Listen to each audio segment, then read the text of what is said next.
O ministro da Defesa israelense, Yoav Gallant, apresentou ontem um plano pós-guerra para a faixa de Gaza. Segundo Gallant, não haverá nem Hamas e nem administração civil israelense no território palestino.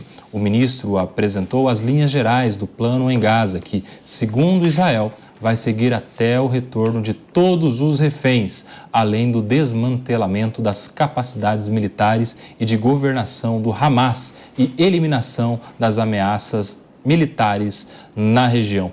João Belucci, a gente vinha discutindo aqui nas últimas semanas todas o que Israel faria agora, porque teve a incursão terrestre, a gente teve uma pressão internacional gigantesca na diplomacia, na própria Assembleia Geral da Organização das Nações Unidas, com falas incisivas, inclusive do secretário-geral, Guterres, que gerou, claro, reação de Israel. E agora a gente tem uma manifestação do pós-guerra daquele que é o responsável em Israel, o ministro Gallant, falando do que acontecerá depois. Não vai ter Hamas nem administração civil. Como é que você recebeu essa notícia?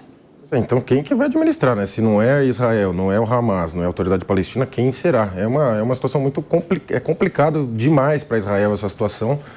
Israel precisa realmente resgatar os seus reféns. Existe dúvida se de fato todos estão vivos, né? Todos esses que ainda não foram resgatados, recuperados ou mesmo trocados na negociação. Agora Israel está numa situação ultra difícil, né?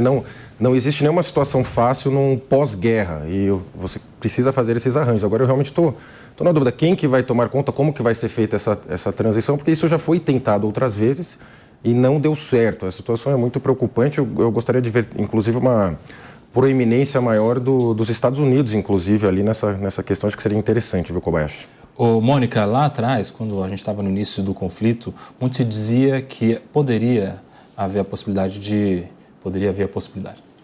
ter Israel entregando o território da faixa de Gaza depois da incursão, ou para a autoridade palestina, no caso o Al-Fatah, que hoje governa boa parte do território da Cisjordânia, ou para a Liga Árabe da Organização das Nações Unidas. E nenhuma dessas hipóteses foi dita pelo Gallant nessa questão. Aliás, ele apresenta um plano, mas não explica muito bem para onde vai. Você está falando quem não, ele só fala o que não vai ter. Quem não vai. Então, fala para a gente, Mônica.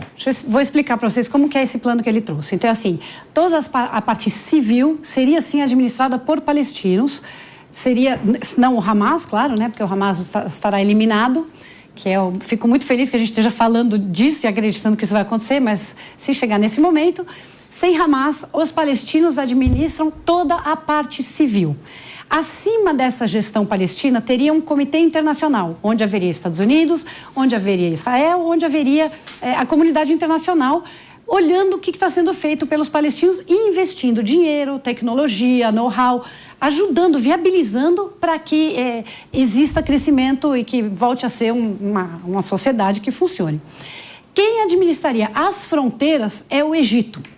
O Egito está muito bem posicionado para fazer isso, então o Egito cuidaria de todas as fronteiras e a parte militar continuaria com Israel, continuaria havendo uma intervenção militar aí, Israel cuidando de toda essa parte militar. Qual é o problema dessa proposta trazida por esse ministro? É que ele não fala na possibilidade de que a Palestina seja um segundo Estado. O que foi, né, os acordos aí que havia lá atrás em Camp David é que haveria 2 estados. E essa proposta trazida por esse ministro não fala na eventual transformação de um Estado, na fundação de um Estado palestino. Ou seja, é um projeto aí, uma proposta que muito bem fundamentada, muito inteligente, mas que ela já nasce inviável, ela já nasce infrutífera, porque nós sabemos que a comunidade internacional não quer isso. Chegou a hora de ter 2 Estados. E aí, lembrando, o que tem do outro lado da mesa? O ministro da Economia, que tem uma proposta que é muito pior, que é uma proposta de imigração voluntária, tira todo mundo voluntariamente. E aí Israel volta a ocupar e volta a ter assentamento. Então, quando a gente olha o outro lado, esse plano aí, esse projeto parece interessante, mas como ele não chega a falar em ter um Estado palestino, é muito complicado acreditar nele no longo prazo. E aí vale lembrar, o Netanyahu está enfraquecido. Nós vimos aí que o Supremo conseguiu ganhar aquela questão que estava em discussão, o povo nas ruas, de que ia tirar poder do Supremo. Essa proposta morreu.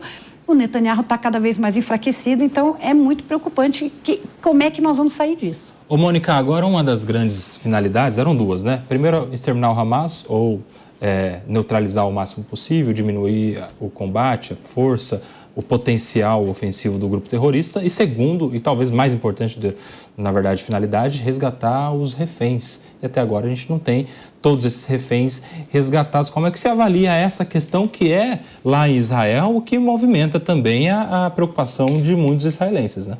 Pois é muito importante lembrar que ainda tem muita gente lá. Passamos o Natal e o Ano Novo com essas pessoas. Tem um bebezinho, gente, que quando ele foi sequestrado, ele tinha 9 meses. Ele acabou de comemorar 1 ano esta semana. Ele comemorou 1 ano refém dentro dos túneis subterrâneos em Gaza. E aí a gente vê imagens de pessoas arrancando cartazinho com a foto dos reféns na rua. E, novamente, em vários países do mundo, gritos agredindo pessoas, judeus e pedindo, né, as coisas mais aterrorizantes e pichação em sinagoga. Então, essa onda aí, essa violência moral e emocional continua. Essas famílias precisam ter os seus familiares de volta, essas pessoas que estão lá, idosos, mulheres, que foram violentadas, que foram machucadas, que foram estupradas e que continuam lá reféns e ninguém mais fala dessas pessoas. Fundamental que eles sejam devolvidos. Isso é assim, para começo de conversa, né? Ô, André, como é que você analisa essa notícia vinda de Israel? Olha, em primeiro lugar, tem uma visão bem mais pessimista do que a da Mônica, né? Porque, para mim, o Hamas não vai acabar, independente de qualquer coisa. Vamos lembrar que o esforço que os Estados Unidos fez para acabar com algumas milícias no Iraque, ou com o próprio governo iraquiano, culminou com o nascimento de uma das maiores aberrações que a gente já viu na nossa história, que é o Estado Islâmico. O desmantelamento do Estado iraquiano é um ponto fundamental na estruturação, no crescimento, no florescimento do Estado Islâmico que nós vimos, do que eles são capazes de fazer. Então, os próprios Estados Unidos, com o discurso de guerra ao terror, de arma química, eu não estou defendendo o antigo ditador, o antigo presidente do Iraque, não se trata disso, mas os Estados Unidos prometeu entregar armas de destruição em massa, guerra ao terror, e criou uma das maiores atrocidades da época, da nossa era moderna, que a gente viu nos últimos tempos. Pior do que isso, né? Ficou 20 anos instalado no Afeganistão, prometendo liberar o povo afegão do Talibã, e 19 anos depois, quase 20 anos depois, sai do Afeganistão e entrega o regime, o poder do Estado, justamente para os talibãs. O que ficaram fazendo durante 19 anos? Então, todo o esforço militar de Israel nesse momento, entendo que a ira, né, por conta das vidas de inocentes perdidas, e eu lamento por todas elas de parte a parte, mas todo esse esforço militar que Israel empreende agora sobre a faixa de Gaza, sul do Líbano e outras regiões, não, de jeito nenhum, extirpará o ódio que se tem de parte a parte.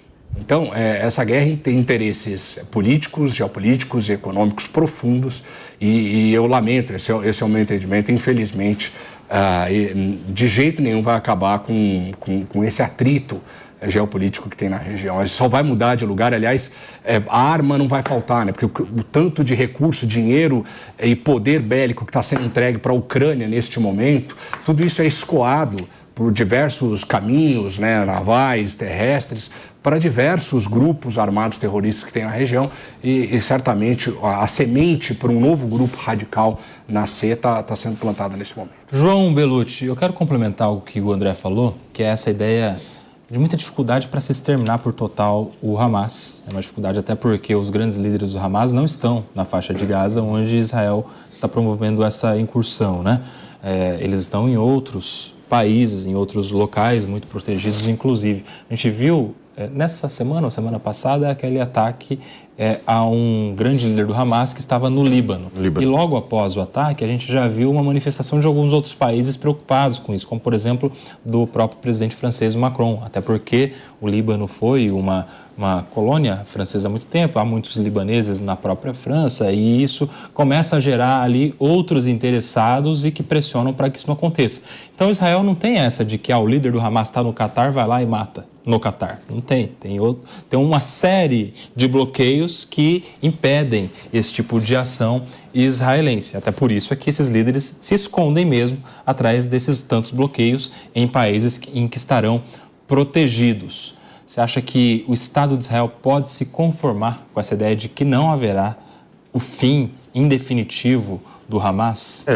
Eu acredito que sim, mas ele não pode se conformar com isso, né? Como colocou a Mônica, não pode se conformar que não haverá o fim, tem que lutar para que ocorra o fim de fato, porque o próprio Hamas prega a abolição total do Estado de Israel, então ele deve buscar por todos os meios esse caminho. Agora, a situação não é muito difícil para Israel, né? Israel tem vários, né, países, como o Irã, por exemplo, que se denuncia por trás desses grupos, né? O Israel tem que ir atrás dos verdadeiros financiadores desses grupos, né? Existem países e grandes capitalistas mundo afora financiando esses grupos com interesse. E como o André colocou de forma correta aqui, ao intervir no Iraque, os Estados Unidos criou uma situação que acabou também, de alguma forma, colaborando com essa situação. Ou seja, não tem o que Israel fizer, haverá consequências que não são previstas hoje. Mas eu acho que não tem resposta certa, mas eu acho que a ocupação de Gaza talvez não deu certo outra vez, mas talvez tenha que ser feita novamente, viu, Kobayashi? Tá. Mônica, você tinha pedido.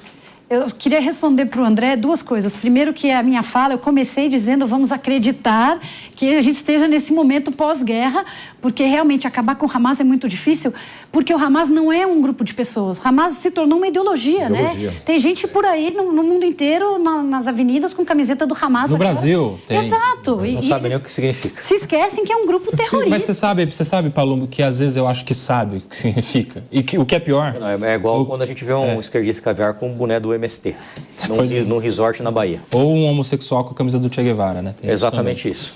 Ou homossexual com a camisa do Hamas, né? Os grupos LGBT. Mas é importante pontuar que há muitos anos atrás, eu não vou lembrar, na década de 70, quando existia a guerra entre Israel e Egito, existia um ódio entre os povos, existia muita raiva entre esses dois povos e as pessoas diziam, não adianta assinar acordo de paz porque as pessoas se odeiam. E o acordo foi assinado e hoje o Egito é um grande parceiro de Israel e não existe mais esse ódio. Então eu acredito sim que é possível não ter ódio entre palestinos e judeus e palestinos e israelenses. Isso pode acontecer, mas para isso é preciso que haja efetivamente uma paz duradoura.